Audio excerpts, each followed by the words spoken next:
Welcome back to another beautiful day here on the ICW. We're moving south again, but y'all, it is friggin' cold out here at the helm, so Cass is gonna hook it up and whip up some hot chocolate for us today. Alright, well, I have a hat on again, so as you can see, it is a little chilly. Last night, when we got to our anchorage, the wind really picked up. I think it was like, how high did the wind pick up? Like 20 knots? Gust up to 30. Okay, yeah, we had gusts up to 30 knots, so I actually slept really bad. I just feel like I kept checking the anchor alarm. It went off a few times, but I think it was more like, we weren't dragging, but I think it was more like our bridle was stretching and we would hit like a level, and I was just trying to keep it so close to the exact amount that we put out. Normally I feel like I put a little buffer in there because our chain isn't marked, so like we're kind of guessing when we're putting down the chain anyways. But I just feel like obviously there being other boats around, you know, you just want to be really careful. So the next day we had intended to leave a little bit earlier, but I woke up and told Pete that I didn't want to get out of bed just because I wasn't feeling good. I feel like I just didn't sleep well, and so I was like, what's the rush? Also, since it was so choppy last night, Honey got in bed and peed like immediately, which is really gross. So we literally stripped all the sheets off immediately, thankfully, because it didn't get through to anything. But now we have to stop and do laundry because we don't have a washing machine. Just very inconvenient and really weird that she did that. Like, she's never done that before. So now, like last night, we were laying in bed trying to research and find a spot that there's a dinghy dock that we can get off and do laundry. So we're going 3 hours or 2 hours south of Daytona Beach, and there is a washing machine or a laundromat that's like, I think about a mile away. So that's our plan for today, and then hopefully we can keep moving south. But obviously stopping at the laundromat is going to eat up a decent amount of time by the time we do everything. But anyway, since it's a little cold today, I am going to start my day with the hot chocolate. And we have peppermints, so I'm going to do peppermint hot chocolate. We already have almond milk out, so I just poured a cup in here. I'm going to microwave it and then add some of this hot chocolate that we got. No sugar added, so we'll see if it's actually good. But I'm going to add some peppermint. Pop it in the microwave. Just going to do like 30 seconds.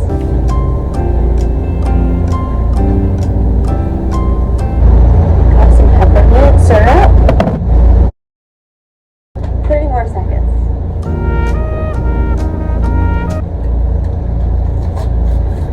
Just poured in my hot chocolate.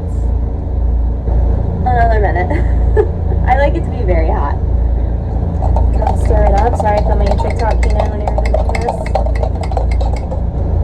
Oh, shoot. Guys, I don't have the straw. So that's not going to work. Put a dollop in, I guess. Taste test.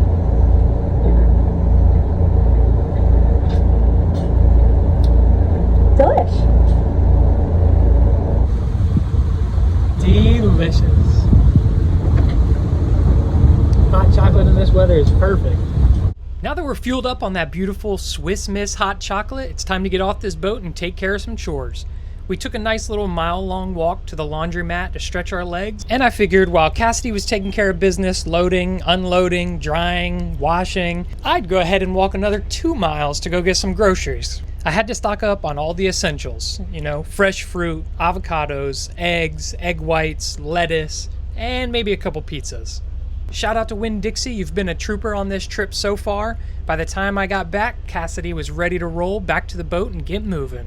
All right, we're back on the water again, and the wind has calmed down a little bit. We're only getting around 10 knots now, so it's time to put out the head sail, pick up some speed a little bit.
The wife is wanting me to trim up my look, make sure it's nice and clean for you guys.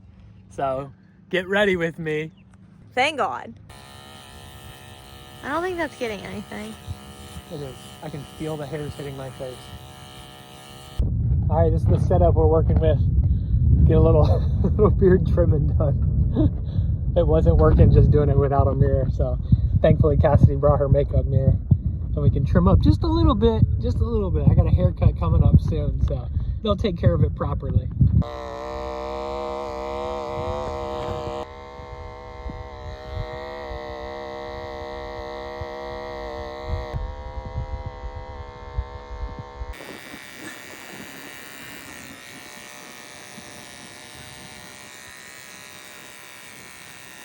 Okay, let me see it. Well, I thought you already saw it. You said look at that beard. Come here. Come here. Come here. Let me. That looks really nice. Thank you. I love it. And you cleaned up the sides. We're getting there. So beautiful. Your dad is so beautiful. Of course, our engines are not starting again. I think it's our start batteries giving us issues again. So we've been messing with those for a while this morning. But I think we're gonna have to go to Napa Auto Parts and see if we can get them tested, and then probably just get new batteries, throw them in and see if that fixes the problem. The engines, we can hear a click and it tries to start, but nothing turns over, and we're not getting the loud alarm at the helm for us being notified that the engines are trying to start. So something's going on, I'm just not sure what it is. So fingers crossed we can figure it out.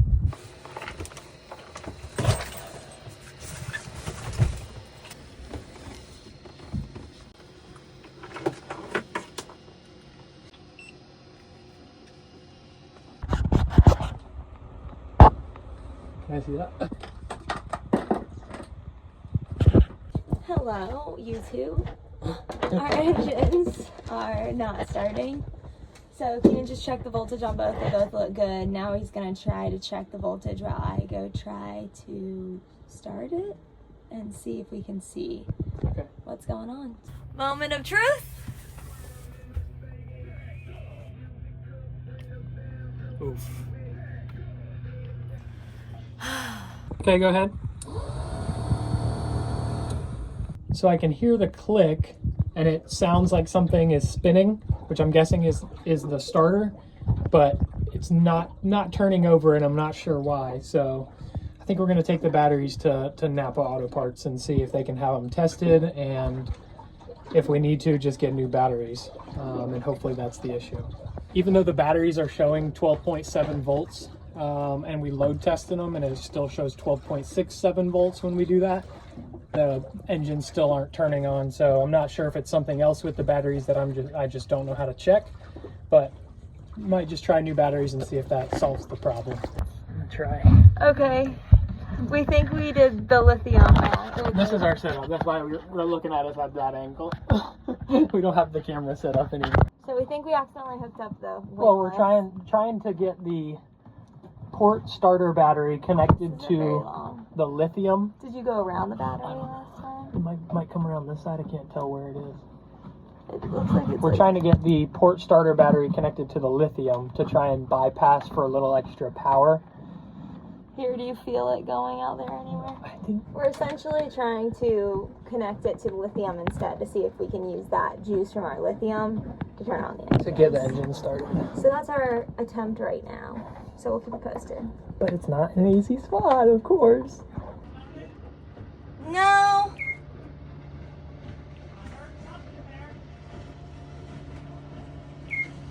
Try starboard. Yeah, it's just not getting enough juice. All right, so Cass looked back through our old YouTube videos. Let this be your sign to document your job. Yeah, it does look like I attached the positive end from the start battery to the windlass, so I'm going to take it off the lithium now and try and do that and see if that gives us. But the problem, it seems like, based on the YouTube video, was slightly different. Might be slightly different, but hopefully it's still kind of Solves similar. it. Yeah. Although this obviously isn't solving anything. Yeah, kind of just bypassing right now. back to you. If you can grab that. Put this back on real quick.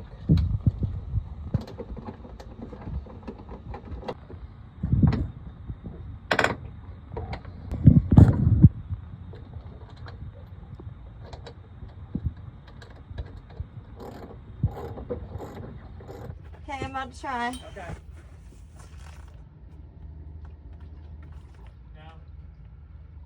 No. Okay.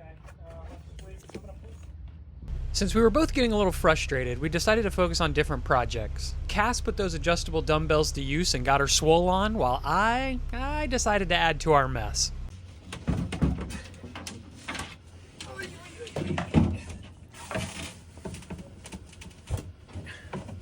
Okay.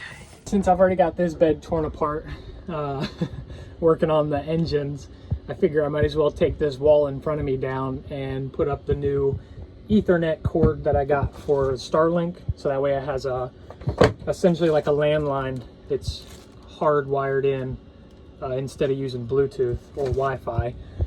So hopefully we can get a better signal to our Victron, which we've been having issues with as well, to display while we're away from the boat. It feels so unnatural taking down a wall in your boat, but that's just how they design things. They just put things behind the wall, so you have to take it down and put it back there to it. I unscrewed everything, but you gotta kind of push it up and in to get it to pop out.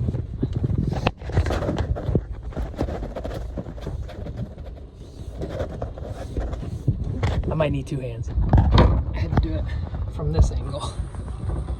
And now behind the wall, we have access to our servo.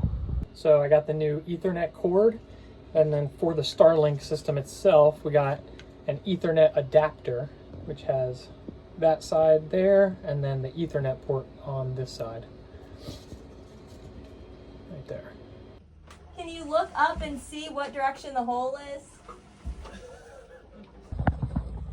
Okay, start pulling. I don't see anything moving. But also, I mean, try and pull those other cords. Yeah, I mean, we've already established that. That's right. Okay, I see that moving. I'm just trying to find the hole, to be honest.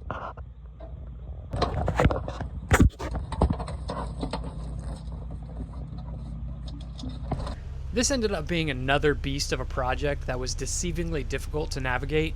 The sheer amount of wires running through the back of the nav stand made it difficult to get the Ethernet cord through a tiny little hole that decided to curve, which made it nearly impossible. I say nearly impossible because while it did defeat us this day, we will conquer this project later on, so stay tuned. Now let's get back to these dang engines.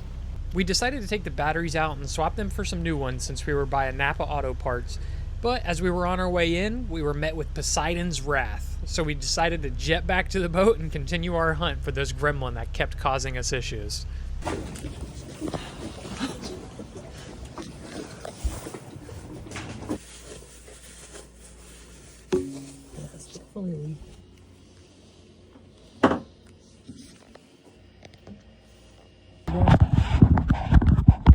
Here, I can take a video. Okay, so found some leaks coming out of here underneath the guest bed, so I'm going to tighten all of these. I'm down here because I'm checking to see if I can find the negative line that goes from our starter on the engine into the guest bedroom right now, to see if there's a common place that it meets up with the other engine, to see why it's not getting power. I spent the rest of the night trying to figure out why our engines wouldn't turn on and talking to people who are much better at this stuff than we are, and we could not come up with a solution. Some of the people we talked to thought the battery should be fine since the voltage was good, but we weren't sure about the amperage and had no way to test it. So I guess it's back to the drawing board. Alright, I've had this before. It's just like eating an MRE, but chicken breast out of a can, and I mixed it into my salad for tonight. It freaks Cassidy out a little bit, but tastes fine. But it's one of the ways that will help us get protein in this season.